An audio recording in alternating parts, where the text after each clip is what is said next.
Hanapin ko muna yung banahaw. Ano ba pinakaiba ng banahaw sa anahaw? Hey guys, it's my birthday and we're going to Cagayan de Oro. First time to go to CDO. I'm excited. Of course, magcha-charity din tayo kaya mas lalo tayong excited. Let's go! It's a charity sa Cagayan de Oro. Are you excited? Yes. Yes. Yeah. I'm tired. Yes. Very Wow. much excited. Diba?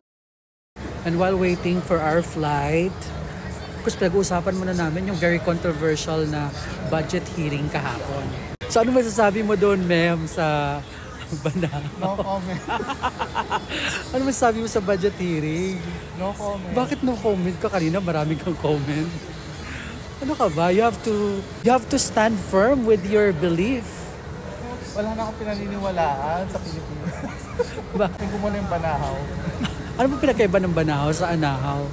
Opo, mukha na lang siya. Ken, napanood mo yung budget hearing kahapon? Ano yun? Sara Duterte. Oh, Panood mo? hindi. Ano ba yan? Kung maging socially aware ka naman. Maraming nasisira sa politics and even money. Okay.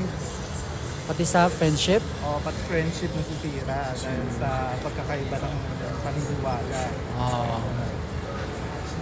Pero doon papasok yung maturity kasi kahit iba-iba kayo ng paniniwala, if you're mature enough to understand and respect each other's belief, mananatili pa rin ang pagkakaibigan. Oh no. Pero ako ang dami ko nang in-unfriend sa Facebook. Bakit? Dahil sa paniniwala.